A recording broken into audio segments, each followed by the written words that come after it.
16 ऑक्टोबरला 24वी ऊस परिषद संपन्न होते।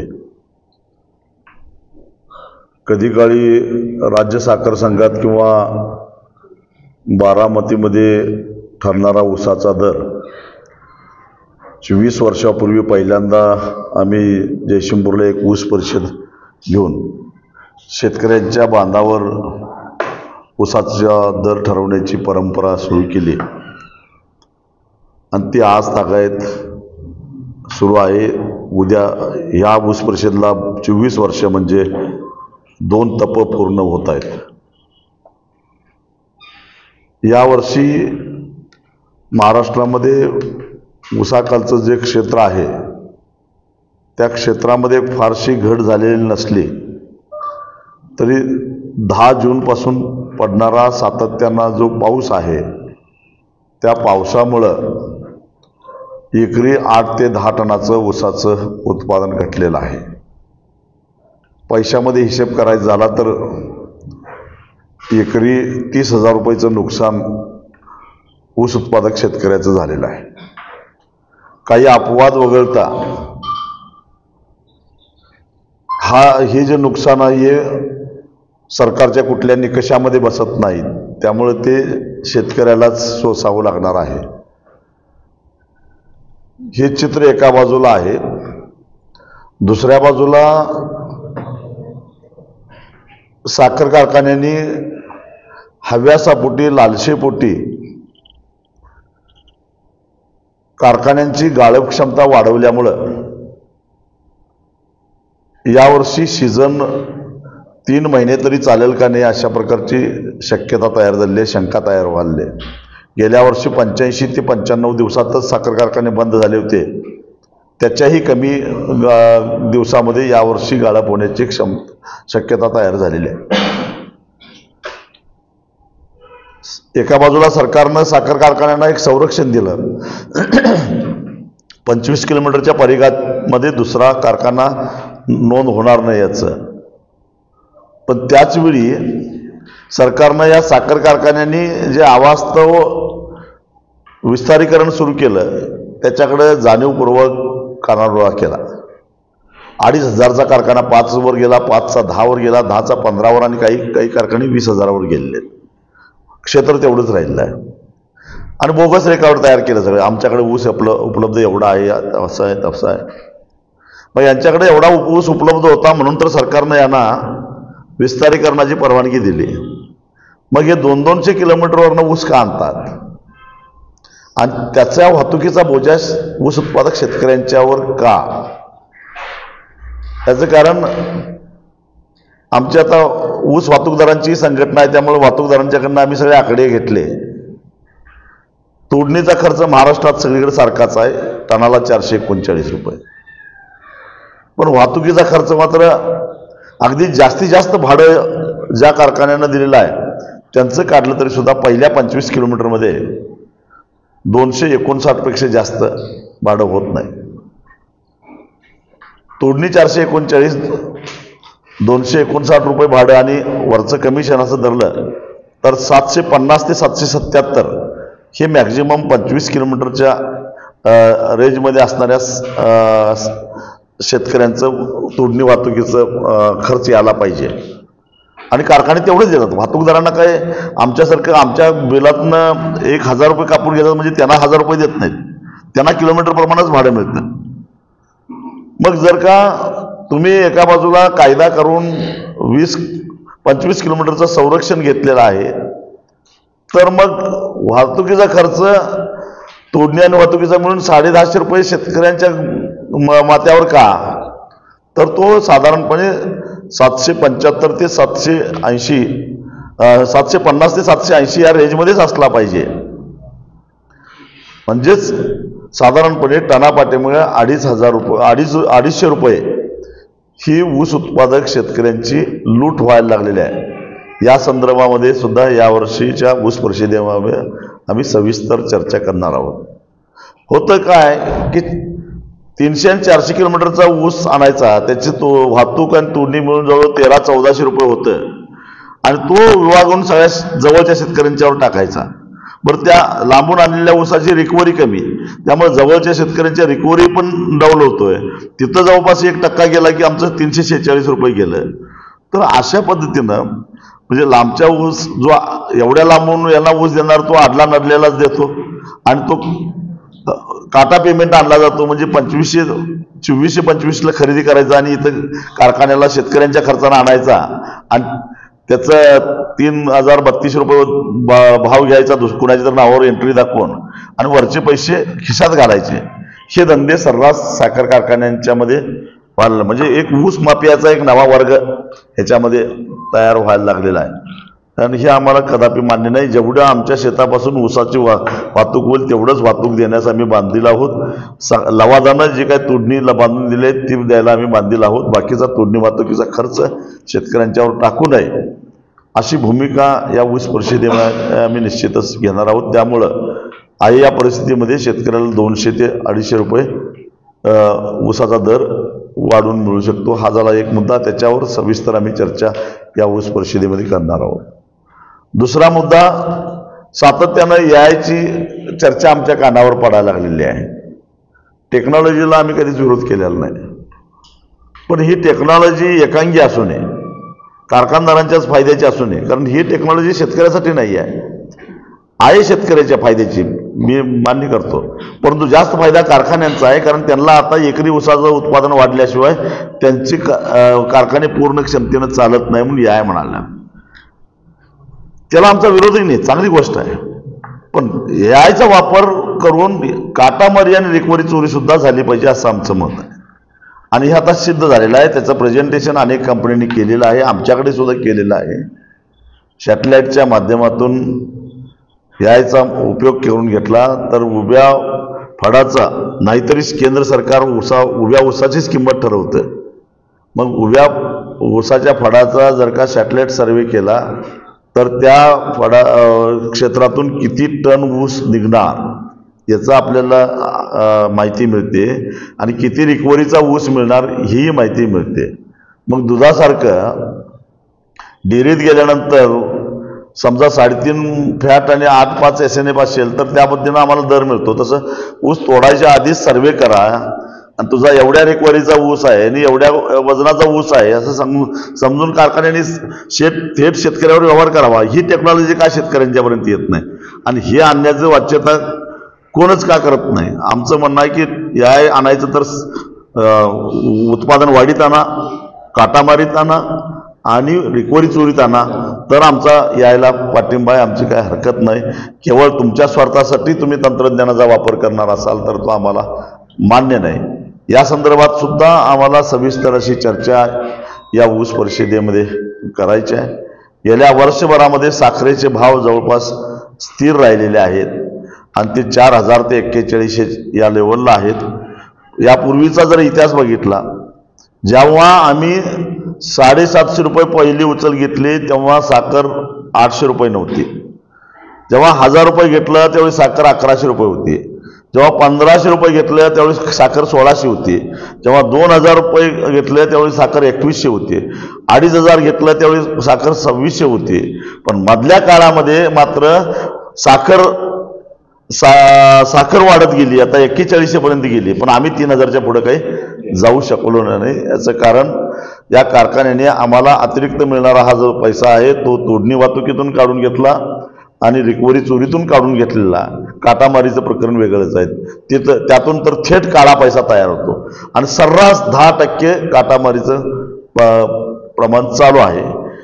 म्हणजे एक कारखाना जर दररोज 5000 टन ऊस गाळत असेल तर 500 टन त्यांच्याकडे काटा मारलेला ऊस असतो आणि तो त्यांच्या बगलबच्च्यांच्या नावावर एंट्री दाखवली जाते. आणि म्हणून आम्ही साखर आयुक्तांच्याकडे गेल्या 5 वर्षापासून एकच मागणी करतोय, जास्त नको, प्रत्येक साखर कारखान्यानं त्या कारखान्याला पुरवलेल्या ऊस उत्पादकांची 500 टनपेक्षा जास्त ज्यांनी ऊस पुरवलाय त्यांची यादी जाहीर करावी. त्यांनी नेटवर टाकावी पाहिजे, आम्हालाही देऊ नये. आम्ही तपासू ना. संदीप राजोबाची जमीन जर अर्धा एकर असेल आणि संदीपच्या नावावर 1000 टन ऊस जात असेल तर संदीपनं असं कुठलं बियाणं वापरलं याची माहिती घेऊ. आणि खरोखरच ज्यांचा 2-3 हजार टन ऊस जातोय त्यांची 40-50 एकर जमीन असेल तर आमचं काय म्हणणं नाही. आणि असे शेतकरी आहेत मला माहिती आहे. पण जे शेतकरीच नाहीत त्यांच्या नावावर ऊस कसा येतो याचा शोध घ्यायचा आहे आम्हाला. आणि हा सारा ऊस हा काटामारीतला आहे. आणि त्यामुळं ही यादी ही काही गोपनीय नाही. बरं, शेतकऱ्याचा त्याला विरोध नाही, कुठलाही शेतकरी असं म्हणत नाही. उलट शेतकरी वाढवून सांगतोय 50 टन गेला असेल तर माझा 60 टन गेला म्हणून सांगतो. म्हणजे शेतकऱ्यानं काही कधी लपवून ठेवलेलं नाही आपलं ऊस कमी गेला म्हणून. मग ह्यांना काय भीती वाटते? तेव्हा ही काळा पैसा कुठं आहे आम्हाला माहिती आहे. वजन काटामारीत आहे आणि रिकव्हरी चोरीमध्ये आहे. रिकव्हरी चोरीची साखर सुद्धा ही सरळ सरळ GST चोरून खुल्या बाजारामध्ये विकली जाते. छोटे व्यापारी ज्यांचा GST नंबर नाही. दुसरा गुराळामध्ये सुद्धा साखर वापरली जाते, त्यांनाही रिसिप्टची गरज भासत नाही. आणि तिसरे छोटे छोटे मिठाईवाले, डेअरी प्रॉडक्ट करणारे हेही बिना रिसिप्टची साखर घेतात. हा सारा रिकव्हरी मारून तयार झालेल्या साखरेचा व्यापार आहे. आणि त्यामुळं गेल्या 10 वर्षातलं जर का देशातलं कन्झम्पशन जर तुम्ही बघितलं तर मंद गतीनं कन्झम्पशन वाढत चाललेलं आहे. याचं कारण कन्झम्पशन प्रत्यक्षात जास्त होतं पण ते रेकॉर्डवर होत नाही. याचं कारण हा सगळा नोंद नसल्या अनधिकृत साखर जी ज्याला म्हणू आपण, अशा पद्धतीनं ही साखर वितरित होते. म्हणून कन्झम्पशन वाढताना आपल्याला दिसत नाही. आणि देशामध्ये अद्ययावत तंत्रज्ञान आल्यानंतर सुद्धा पूर्वी ज्या पद्धतीने रिकव्हरी वाढत गेली, कारण कधी काळी महाराष्ट्रामध्ये 9-10% रिकव्हरी होती, तर नंतर ती 2000 सालापर्यंत जवळजवळ 11-11.5 पर्यंत गेली. 2010-11 पर्यंत ती 12 पर्यंत गेली, 13 पर्यंत गेली, 13-14 पर्यंत काही लोक गेले. आणि तिथनं खाली यायला लागले म्हणजे टेक्नॉलॉजी बदललेली नाही तर चोऱ्या वाढलेल्या आहेत. आणि चोऱ्या वाढल्यामुळेच हा जो मगाशी मी फरक सांगितला की साखरेचा दर आणि शेतकऱ्यांना उसाला मिळणारा दर आहे, 700-800 रुपयाचा जो गॅप पडायला लागला, तो गॅप अशा पद्धतीनं वाढत चाललेला आहे. आणि म्हणून या साऱ्या गोष्टीवर सविस्तर अशी चर्चा करून आम्ही या ऊस परिषदेमध्ये आमची भूमिका ठरवणार आहोत.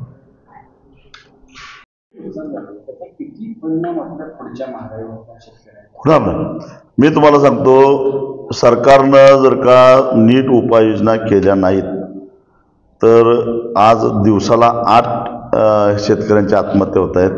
ते 12-13 पर्यंत गेल्याशिवाय राहणार नाही. पूर्ण खचलेला आहे शेतकरी. मी बघितलेलं आहे. अहो 10 फूट जमीनच वाहून गेलेली आहे. तिथं कसं कारण सावरणार सांगा? काही ओढे म्हणा किंवा नद्या आहेत म्हणा, जवळजवळ 50-50 फूट जमीनच कातरून गेली सगळी रानातली. जमीनच गायबच, तिथं नाही. 7-12 जमीन आहे पण प्रत्यक्षात नाही आहे, असं झालेलं आहे. विहिरी पूर्ण ढासळलेल्या आहेत. विहीर काढायला तर काय एक डोई जाते विहीर काढायला, विहिरीचं तसं झालेलं आहे. फार नुकसान झालेलं आहे. काही ठिकाणी तर जनावरं हे झाल्यात. काय झालंय की पूर्ण महाराष्ट्रात सगळ्या जिल्ह्यामध्ये अतिवृष्टी झाली आणि अतिवृष्टी एवढी झाली की पडणारं पावसाचं पाणी वाहून जाण्याची क्षमता त्या ओढ्या नाल्यांची नव्हतीच. एवढं पाऊस पडलाय आणि त्यामुळं नुकसान फार मोठं आहे. हो, नाही कुणी त्या पाण्यातच करायला लागले, कुणी चिखलात करायला लागले. अत्यंत क्लेशकारक आहे सगळं चित्र. आणि सांगितलं की काटमारी करण्याचे कारखाने ते मला माहिती आहे, त्याला तुम्हाला 10 वर्षापूर्वी त्यांना हे सगळे पुरावे मी दिले. 10 वर्षापूर्वी अभ्यास अजून त्यांचा चालू असेल बहुतेक. आता निष्कर्षापर्यंत ते आलेत की काटा मारतात ही त्यांच्या लक्षात आलंय.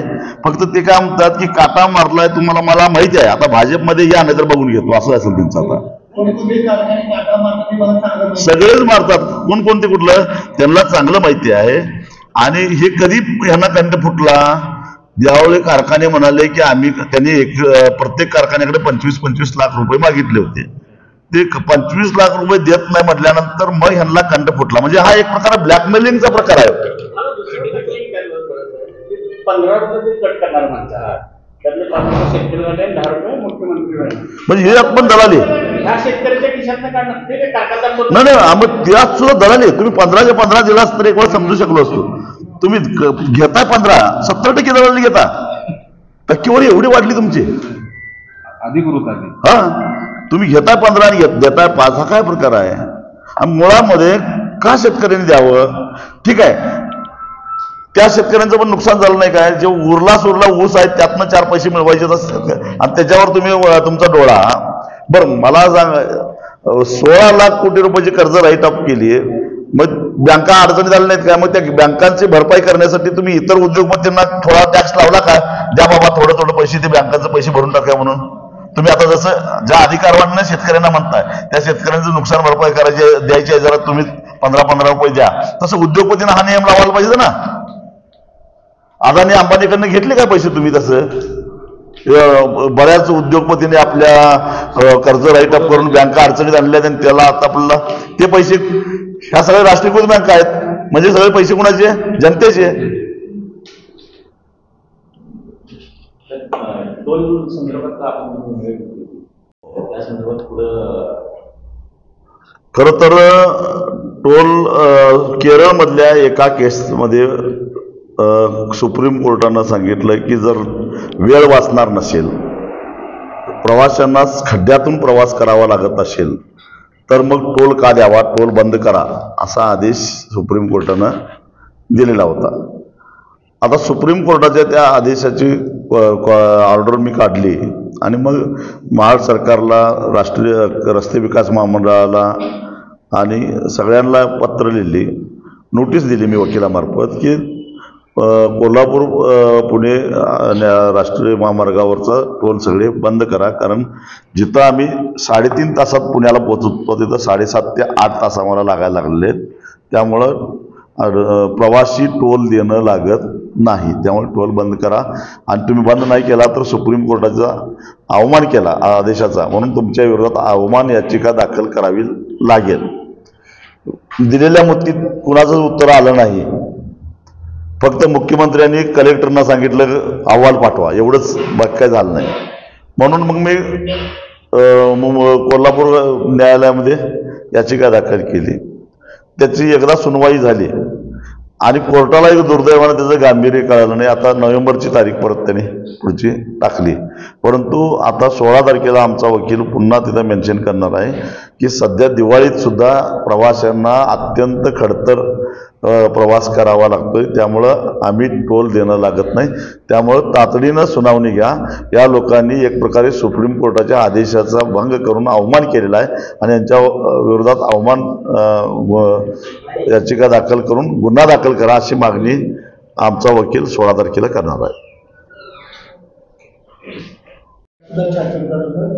लाडक्या बहिणी काय तुमच्याकडं आल्या नव्हत्या आम्हाला काहीतरी महिन्याला द्या म्हणून, भाऊबीज द्या म्हणून आलेल्या नव्हत्या.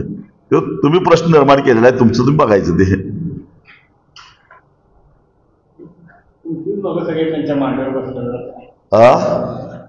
त्यांनी घ्यायचं कशाला मांडीवर? ते बसणारे बसतील.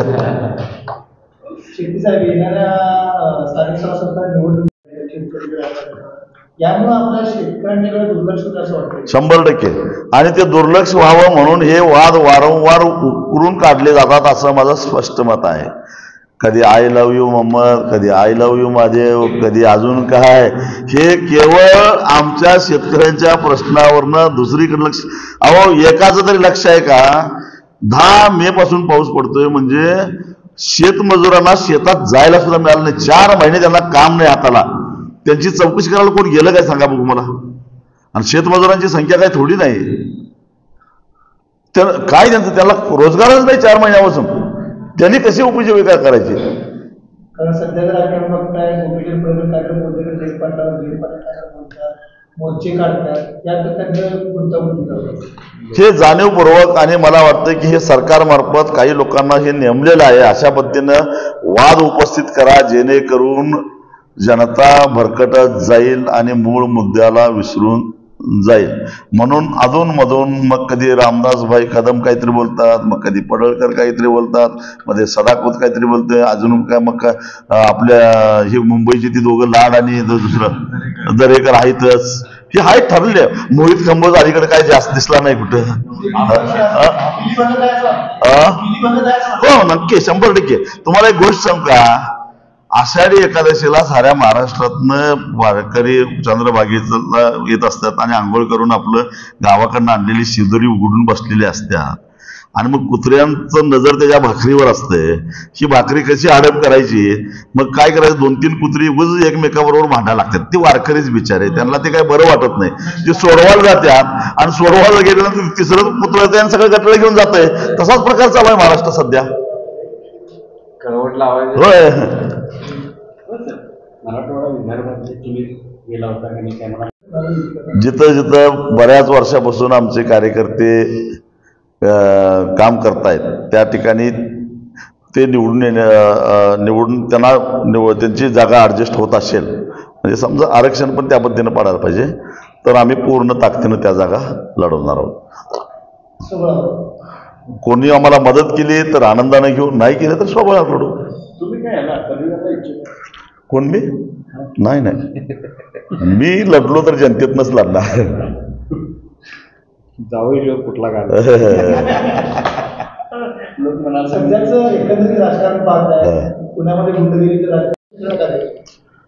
खरं तर आता अतिवृष्टीमुळे शेतकरी पूर्ण कोलमडून पडलेला आहे आणि सरकार म्हणते पैसे नाहीत. हे जे पॅकेज परवा 31,000 कोटीचं जाहीर केलं ते निव्वळ थाप आहे, त्याच्यामध्ये काही नाही. उदाहरणार्थ जमीन खरडून ज्यांची गेली आहे त्यांना 3.5 लाख रुपये हेक्टरी देणार असं ते म्हणतात. कशातनं?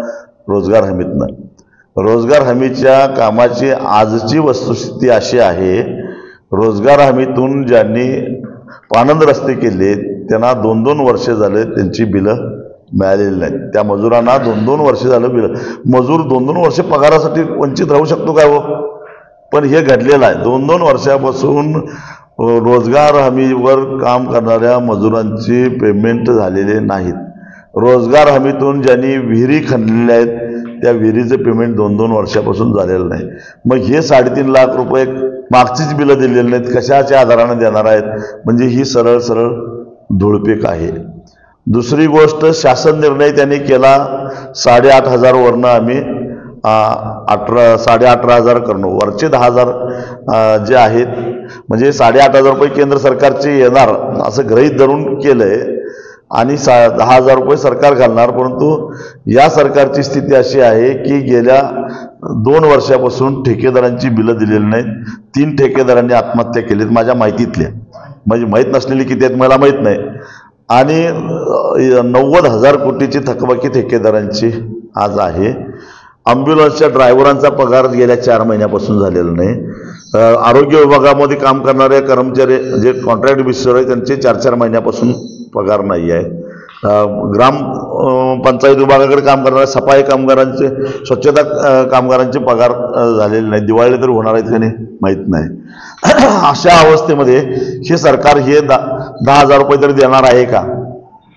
आणि मुळामध्ये 2019ला 29 ऑगस्ट 2019ला जो शासन निर्णय, देवेंद्र फडणवीसच त्यावेळी मुख्यमंत्री होते, तो शासन निर्णय आत्ता करायला पाहिजे होता ना.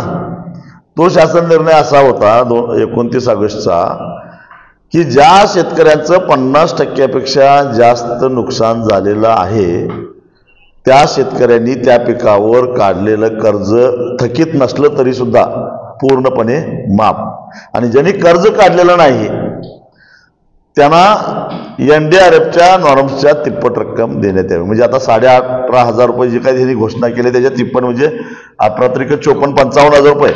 मग आमची मागणी तीच आहे ना. हा तीच मागणी आहे आमची. मग मला सांगा की तो शासन निर्णय कोणी केला होता? देवेंद्र फडणवीसांनी. आता 6 वर्षानंतर 19 आणि 6 25 महागाई प्रचंड वाढल्या, तरी पण किमान त्याचं आहे तो तरीच यावर्षी, आणि या वर्षापेक्षा त्या वर्षी हे पाऊस कमी पडलेला होता, पूर आला होता, पण पाऊस तसा कमी होता. मग तो निकष यावर्षी का लावत नाही तर शेतकऱ्याला काही अंशी दिलासा मिळेल. 22ला स्वतः देवेंद्र फडणवीस विरोधी पक्षनेते होते. महाराष्ट्रभर फिरून त्यांनी झंझावात निर्माण केला, सरकारनं ओला दुष्काळ जाहीर करायला पाहिजे म्हणून. मुख्यमंत्र्यांना पत्र लिहिलं, त्या पत्राची कॉपी माझ्याकडे आहे. मग तुम्ही आता स्वतःच मुख्यमंत्री आहात, मग ओला दुष्काळ काय जाहीर करत नाही? तुमचीच मागणी आहे ना, आम्ही काय वेगळी काय करत नाही. ते विरोधी पक्ष नेता असताना आंदोलन केले त्यांनी त्यासाठी, सरकारकडे मागणी ती ओला दुष्काळ जाहीर करा तर शेतकऱ्याला दिलासा मिळेल. दरवेळी नुसतं लाडकी बहीण योजनेचं कारण पुढं करून 500 रुपये ही ऊस उत्पादक शेतकऱ्यांची लूट व्हायला लागलेली आहे। या संदर्भामध्ये सुद्धा यावर्षीच्या ऊस परिषदेमध्ये आम्ही सविस्तर चर्चा करणार आहोत।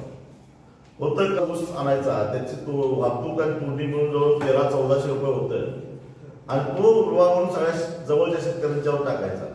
बरं त्या शेतकऱ्यांच्या रिकव्हरी पण डाऊन होतोय, तिथं जवळपास 1% गेला की आमचं 346 रुपये गेलं। तर अशा पद्धतीनं काटा पेमेंट आणला जातो, म्हणजे 2425ला खरेदी करायचा आणि इथं कारखान्याला शेतकऱ्यांच्या खर्चानं आणायचा आणि त्याचा 3032 रुपये भाव खिशात घालायचे। हे धंदे सर्रास साखर कारखान्यांच्या मध्ये व्हायला, म्हणजे एक ऊस माफियाचा एक नवा वर्ग याच्यामध्ये तयार व्हायला लागलेला आहे आणि हे आम्हाला कदापि मान्य नाही। जेवढं आमच्या शेतापासून ऊसाची लवादानं जे काही तोडणी बांधून दिले ते द्यायला आम्ही बांधील आहोत। बाकीचा तोडणी वाहतुकीचा खर्च शेतकऱ्यांच्यावर टाकू नये अशी भूमिका घेणार आहोत। त्यामुळं या परिस्थितीमध्ये शेतकऱ्यांना 200 ते 250 रुपये ऊसाचा दर वाढवून मिळू शकतो।